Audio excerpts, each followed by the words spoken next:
We're going to look into the secret gay agenda in hip hop and Hollywood. The rappers are saying, that they're coming out of the closet and dressing feminine to push this agenda and to sell records. Do you know the rapper Fat Joe? Fat Joe. I don't know Fat Joe. Fat Joe, popular probably late 90s, early 2000s. He did, I know he did songs with J-Lo. He's a producer as well. But anyway, maybe I will. He claims that the Gay Mafia owns hip hop now. So here's a clip. Do you think that there'll ever be an out of the closet gay rapper? Owned. The hip hop community is most likely owned by gay.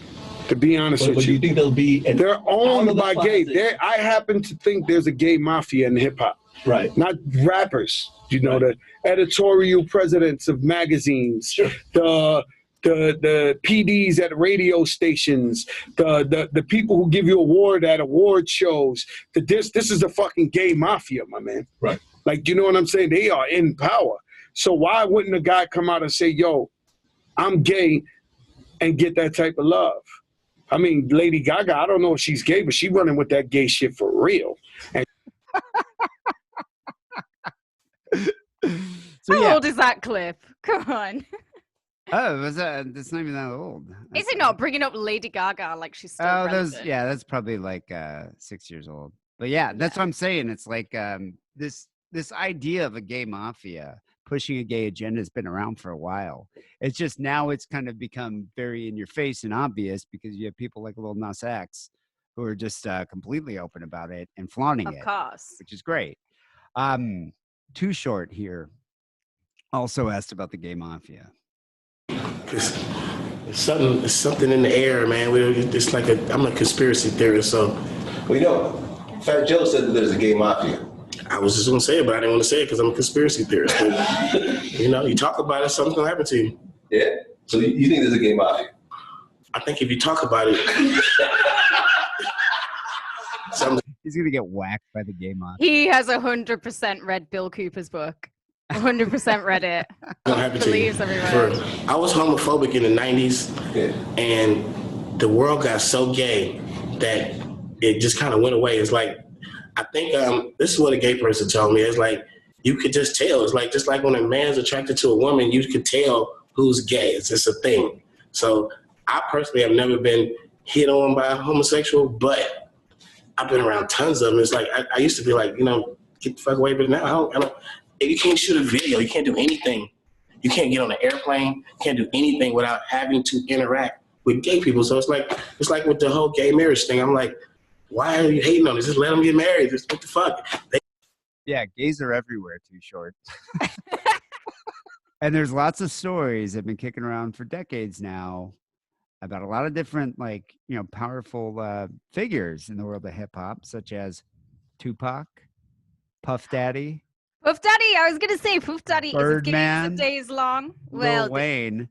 I mean, there's lots of rumors that have been swirling around these rappers. The Tupac gay rumor is kind of new to me. I never really.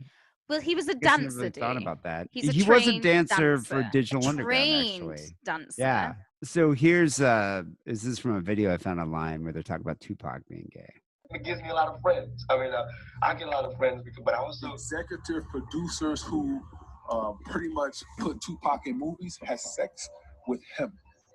So in essence, they gave him fellatio, and then Pac had to pop them. And I know y'all don't want to hear that because that's y'all man. That's Tupac.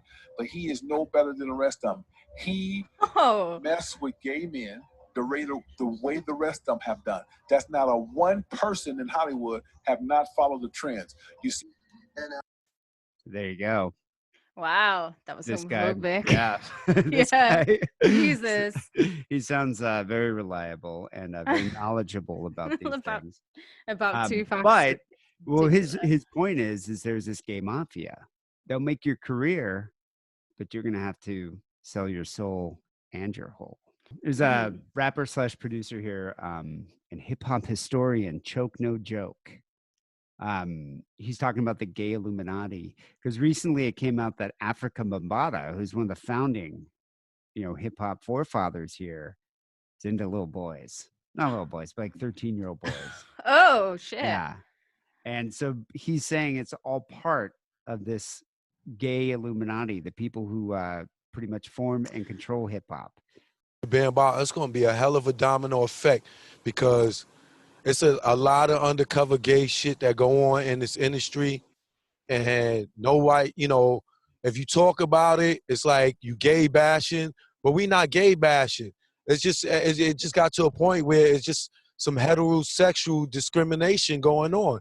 And if you ain't gay or you don't want to play in the gay, you know, in the gay pond, you not going to advance. And I didn't understand it, but now it all makes sense that everything's so flagrantly out there like that because all these dudes been living behind this wall for all this time, and now they finally getting they time where they could be themselves, and some of them are still hiding, but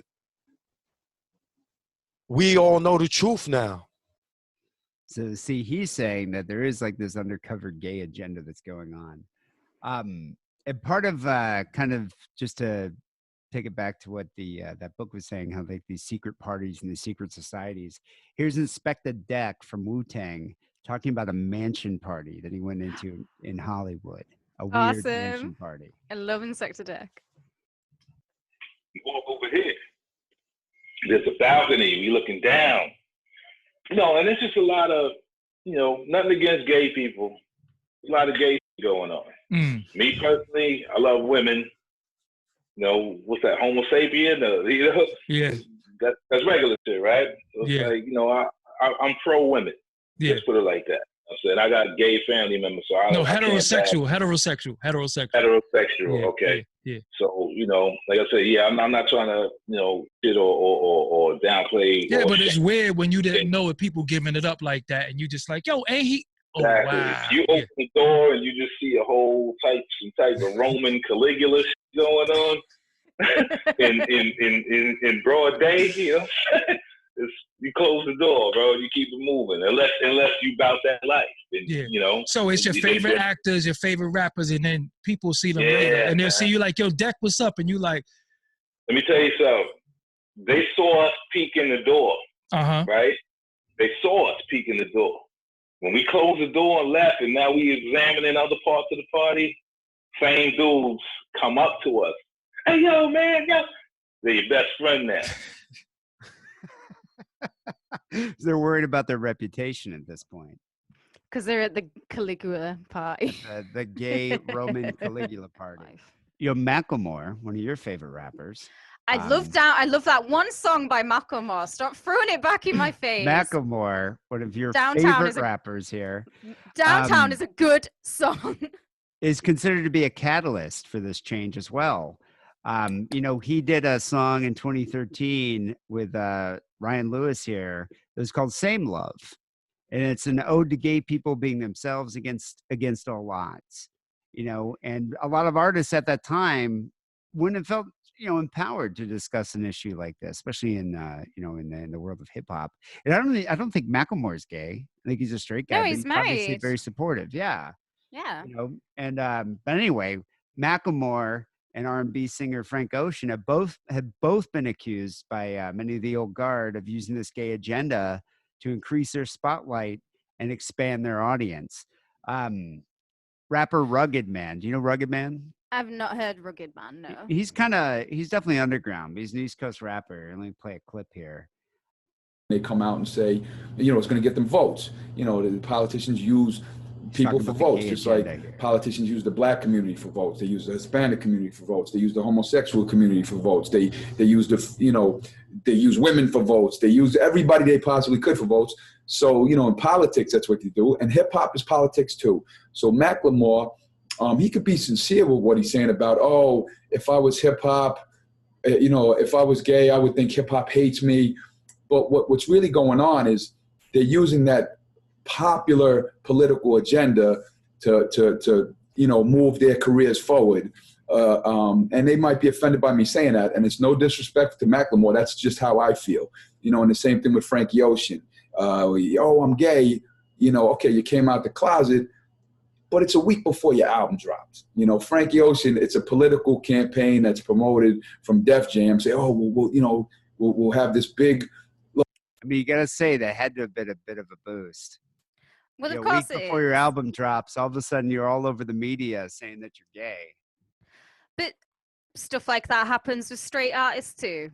You know, there'll be a scandal, and oh, guess what? My film comes out next week. People go and see it because there's been a scandal. That's as tale as old as time. Lord Jamar from Brand Nubian explained that he differentiates between hip hop and rap, saying that while the former is the music of the have-nots and centered on a message, the latter, rap, is a consumerist vie for fame and money, and thus he believes friendly towards gay people because that's what they're going for. So you can't be a gay hip hopper. You can't be having a message. Rap is gay friendly. Rap is rich people friendly, whereas hip hop is for the have-nots.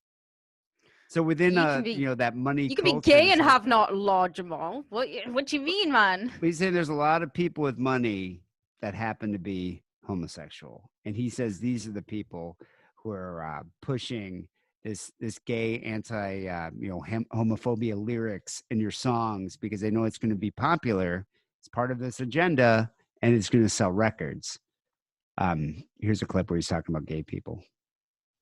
Lord Jamar. Much of it.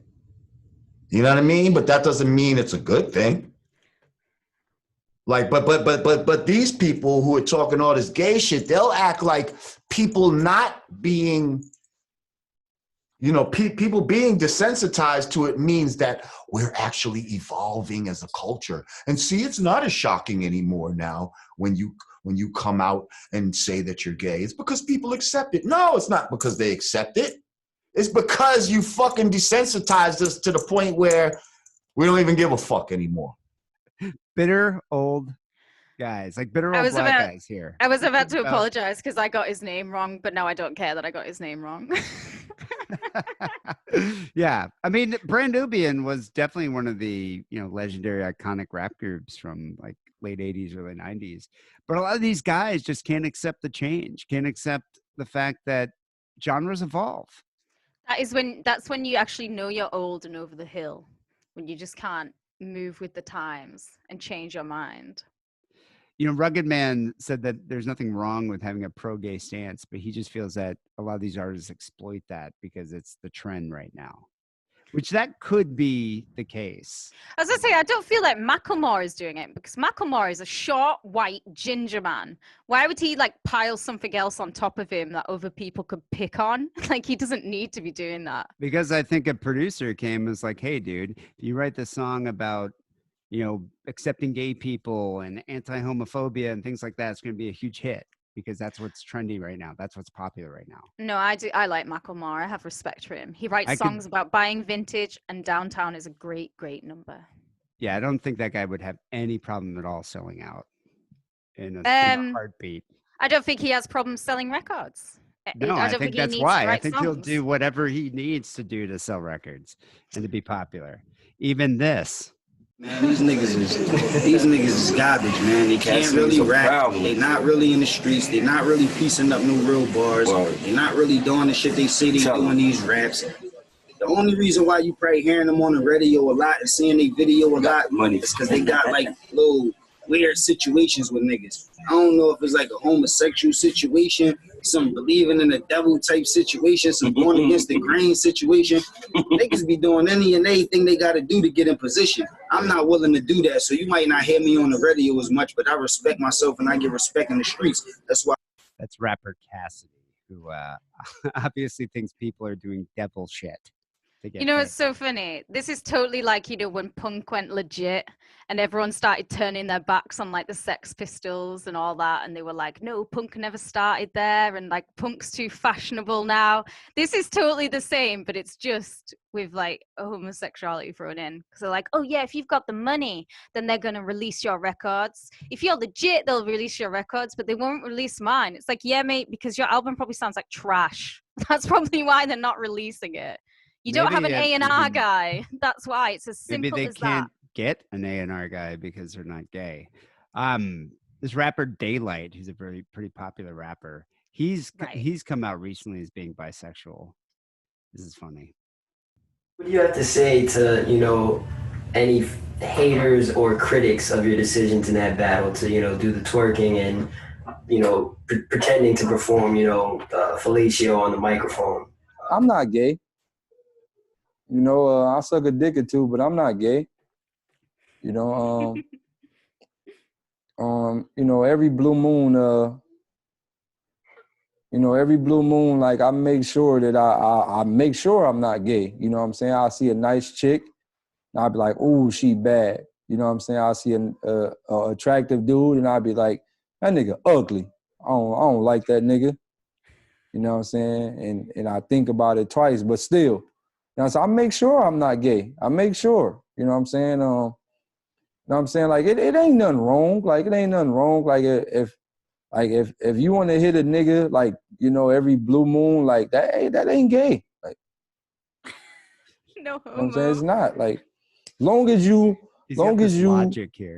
fuck 22 bitches to every nigga, you not gay. So that's how you can stave off the homosexuality. So you're not going to be a complete homosexual if you fuck 22 women. That's the ratio. But if you only fuck 21 women, then you're still gay. This guy's logic. Again, he reads Bill Cooper. I can tell. But you know, the thing is, I mean, he's one of those kind of gender fluid recent rap artists. He's got like black tattoos all over his face. That's what I'm saying. Hip hop right now is probably at its queerest point that it ever has been. And who knows what's going to happen. I mean, I think music needs to evolve. And I think it's a good thing. And I think it's moving a step in the right direction. And so you do have members like Lord Jamar and, you know, a lot of these other guys, Method Man. I don't know if actually Method Man. No, we're taking it back. I don't know if he still believes that because he's an actor. But like, he gets a second chance. You know, like Inspect the Deck, Choke No Joke, Capadonna, and all these people who obviously are threatened by this. But there are members of Rap Soul Guard who do accept it, like Nas. She's probably, you know, Amy Winehouse. Illmatic's probably one of the best rap albums of all time. Nas joined Lil Nas X at the Grammys. I think I have a picture of that. At the Grammys of him. No, we don't. It's the last picture. The one I was just showing of Little Nas and his No, it's the one where. Oh, you know we do. I'm sorry. I take it back. I take it back. Look, I just work here. Hey. There he is. So this is a picture from the Grammys of Lil Nas X and Nas, you know, coming out and doing a performance together. And I think it's kind of cool. You know, I think he accepts that, you know, you do have to push the boundaries, and that's what these guys are doing. You know, they're in the forefront, pushing the boundaries, you know, taking music to a new level, and I admire what they're doing. So I think it's I do as well. It's a revolution in hip hop. People. You know,